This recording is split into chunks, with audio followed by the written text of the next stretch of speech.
Hey.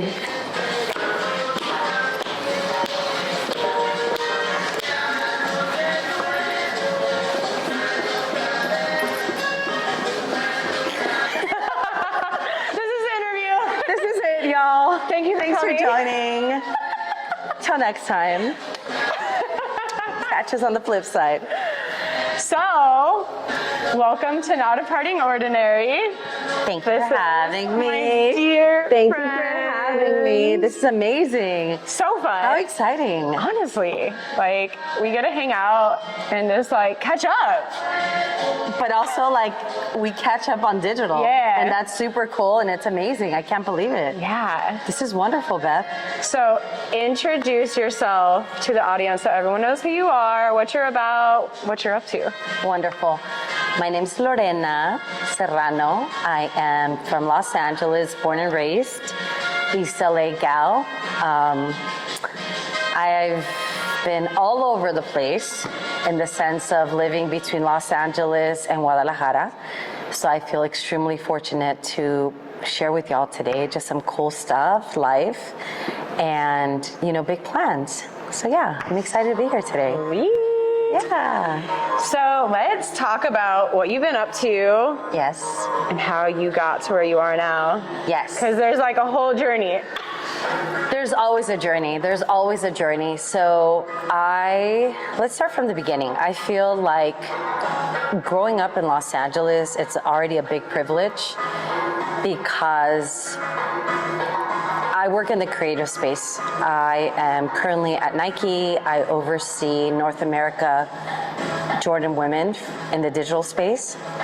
But prior to that, I had the opportunity to go into marketing, event production, brand ambassador work, like all the things in marketing that make it fun, specifically to lifestyle marketing.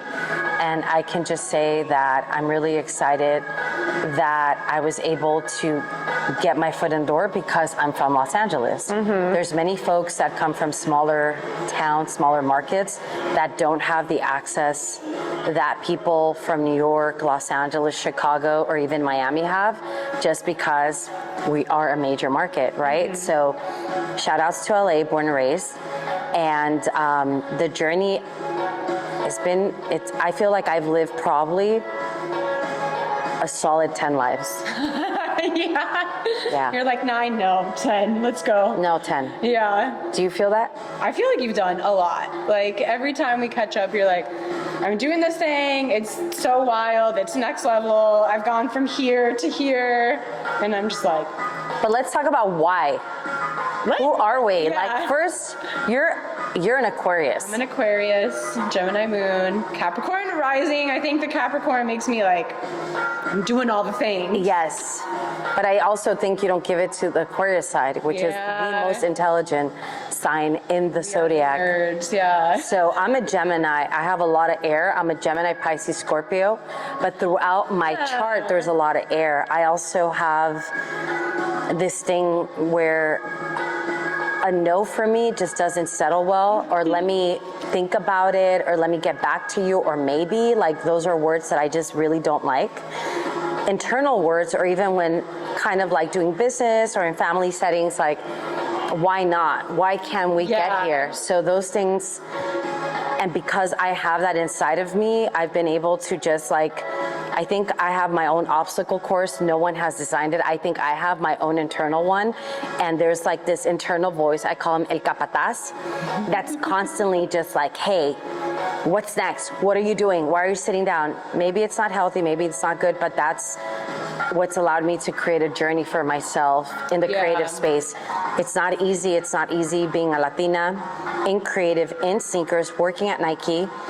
And it's also not easy when you come from marginalized communities or grew up in a marginalized part of the city where you don't have access to good education, good food, good water, good everything, where, you know, things are a little way more chaotic than I think any kid should experience. So how did you get into creative and marketing? I got into creative and marketing I'll say I was probably very young. And again, shout out to Los Angeles. It was an era of there was this place called the Conga Room that existed. Okay. And just so you understand my background, I am a big hip hop head.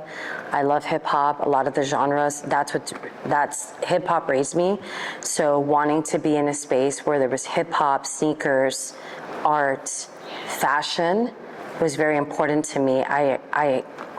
So there was this era in Los Angeles where Complex Magazine used to throw these really cool parties, and I would be invited to them, but I was underage. And like any good LA girl, I would go to the parts of the city where I could get a fake ID and be a part of this community that was so important to me, because being a kid of an immigrant, like the media that I consumed primarily was African American culture. So to me, that was American culture. That's what I grew up on. I grew up on hip hop. I grew up on a lot of really like prominent African American films. Like that is what shaped what I consumed like early on. So for me, it was like really important to be in those spaces. So I basically walked up to the woman that was the event organizer for this Complex Magazine party, and I said, hey, I want to work for you. I don't know you, but I can be your intern and I'll do free work for you. And her name is Intern. She gave me a shot and I became her intern. And from there, I started being a production assistant, meaning like lifting up boxes, unpacking, set design, whatever she needed, I did. And she was a start of me getting into specifically what I thought was event production. Okay. But what actually was experiential marketing. But in that era, in the late 2000s, no one gave it that title. Yeah. And I just continued and pursued it all the way through. So.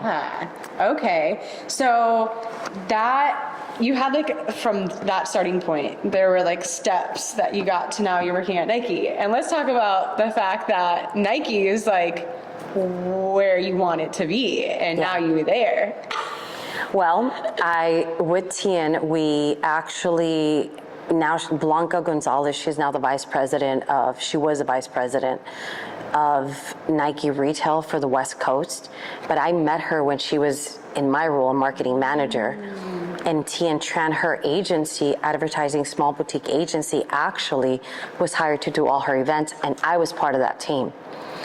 And I got brought onto doing like these really incredible experiences all through Los Angeles, highlighting some of the top creatives of that era, such as Cartoon, Esteban Orial, like a lot of incredible photographers, Paul Rodriguez, the skater, like all of these top people. And then working with Born and Raised before it became like this household name. So when I thought about Nike and when I thought about how do I get myself there, in that era, in the late 2000s, I'll say like 2009, 2010, it's not like now where you could just be like, I have this idea, let me Google it and let me put this title on there and I'll find my ideal career. No. It was very like, you had to be extremely intentional of what you were looking for and how to get into it. So I said, I know that I want to produce events. I know that I want to work in sneakers. I know that I want to work in lifestyle, and I know that I want to be in that space. How do I do this? So I found a creative agency and I started working with Attack Marketing, which was of that time a staffing agency that basically provided support to all the major events. And then from there I went to Promotions Group West, which is now Creative Artist Agency, CAA, and I became an account coordinator. So I started from the bottom up, and it was really hard because agency life is extremely difficult.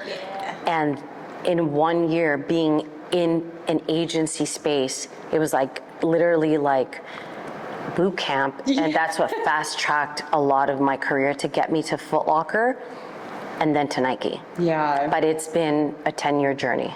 And you have worked a lot. Like you are a busy woman. Yes. You have to. Yeah. In this industry, you have to. Yeah. You have to. You got to stay on trend. And I think during the pandemic, something happened to us. Like I feel like these past, now going on 4 years, things got like, I feel like we're stacked in timelines. Yeah. I feel like everything's happening at the same time, and whatever we believed in before the pandemic in 2019, that doesn't exist anymore. I don't know where we're existing now. And so now our consumer from a marketer standpoint is getting much younger. So we're going after 10, 13-year-olds because they're the trendsetters. Yeah. In lifestyle and fashion, right? And so, and you're like, how did this happen? I thought it would take us like at least 10 years to get there. And now we're working with AI, and we have models and campaigns, and we have AI dictating. I mean, I can dictate and it can create campaigns, but you can't really do that as a marketer because it has to be with intention and with something that makes sense, that's more of a human connection. So it's like, this journey has been 10 years, but these past 4 years have been like a different reality altogether. Yes, completely. Yeah. Completely. Like a time warp. Yes. And then you get off of that time warp and you're in an alternate universe. Yes, exactly. Welcome. Yes, welcome. Whatever this is. Yes, yes. Wow. So yeah, it's been grit, it's been commitment, it's having high standards for yourself and the relationships that you build, and truly honoring your name to say, my name is Lorena Serrano, and every encounter and every interaction that I have is extremely important, from whether it be the janitor to the production coordinator to a vice president or a director. Like, every relationship to me is handled with extreme care and intention, because what I've noticed in the 10 years that I've been in this business, trust me that one of those individuals can eventually be your boss. Yeah. So to y'all younger folks, like, don't think that anyone's beneath you, because that's not the case. Yeah. And I will say that folks resonate more to kindness and folks being comfortable in their skin versus someone that's pretending to be something that they're not. Like, not being authentic and not being genuine is not going to open doors for you. No. What's special is to be yourself. Yeah, and I feel like right? but I feel like, and I've seen you in action, you are so like focused, but also aware of everything that's happening around you, and you give attention to everyone and everything while not getting derailed, which is like, how do you do it? I'll say, I think it's probably, I'm a creative at heart. So in my mind, it's a stage. It's already it's a puzzle that I'm putting together. I love puzzles. Yeah. So I'm putting a puzzle together. So I also love chess. So I really have to keep my mind focused. What's the next strategic move? Yeah. To get me to accomplish 5 things at once. And if you're really smart about that one chess move, you actually can like really make a power move. Yeah. So for me, like, I can see everything in my mind and everything as it's happening in real time when it comes to whether producing an experiential marketing event or bringing to life a digital campaign. Like, it's just like, how do you stay focused without losing sight of vision? And with that, it's like just sticking to your plan. Like, you have to have a solid plan. You have to have a solid plan. You have to be very strategic, and you just have to follow your steps. Yeah. That's it. And it's training, because again, like, you train yourself for 10 years to think this way. And maybe it might be survival mode, or, like ADHD, or like, being a kid of an immigrant. There could be a lot of factors, but like, you eventually just train there's a muscle that you're like constantly working to get better and sharper. Yeah, and here's the thing, like, there's like the fuck hustle culture, blah, blah, blah, but like you have to hustle to you can't just like sit passively and be like, I really want this thing, it's gonna happen. No, you gotta like be out there doing it, moving, taking action. But at the same time, like, if you see that action as like grueling, that is the energy you're putting out. People pick up on it. You have to be able to do the hard things and like come at it with a mindset of like, I'm learning, I'm growing, and I'm gonna have as much fun as I can in this process. Yeah. You have to have fun in the process. That's what keeps your heart youthful, your creativity youthful, and also to understand that the way you think, it's not the only way to think. Yeah. You're a student of life. So before, I used to be like, I know the answers to all of it. Like, I want to raise my hand for it. But now I sit back and listen to everyone else give feedback, because there's always a new way to learn something, and there's always a new perspective to see something from.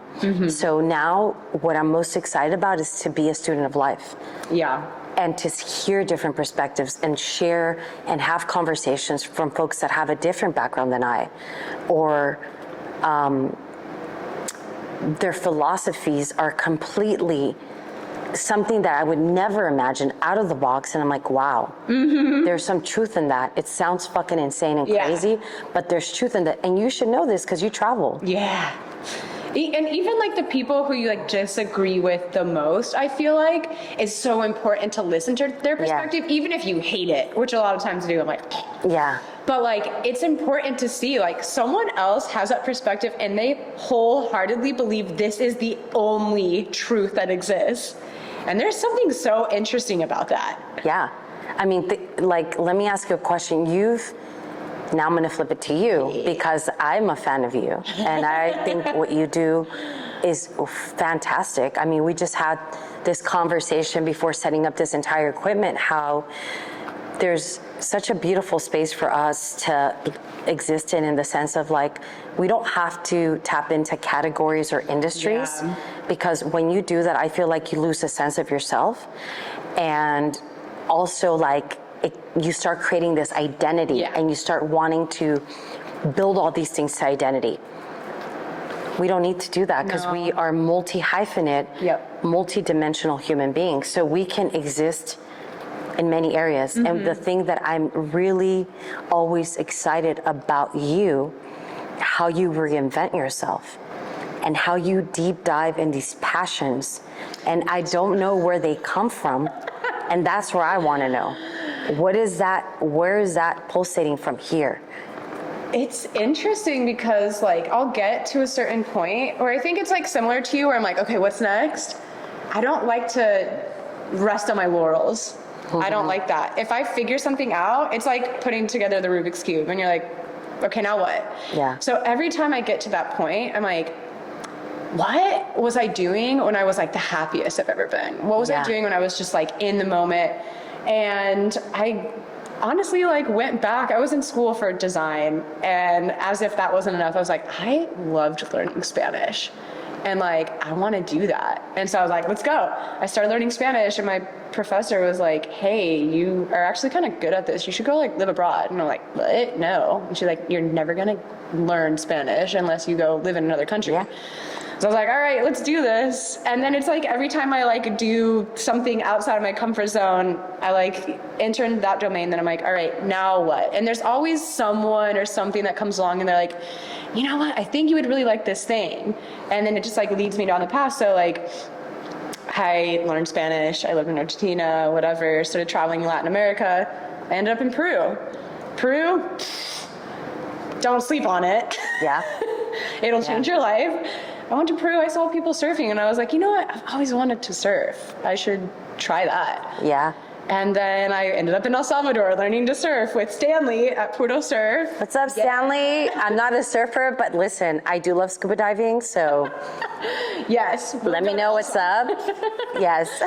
And so it's just, it goes like that. And like, the thing is, there's always like one thing that can like open these doors that's like opens another door that opens another door. And then all of a sudden you're like 35 steps down the line of like what you ever thought was possible.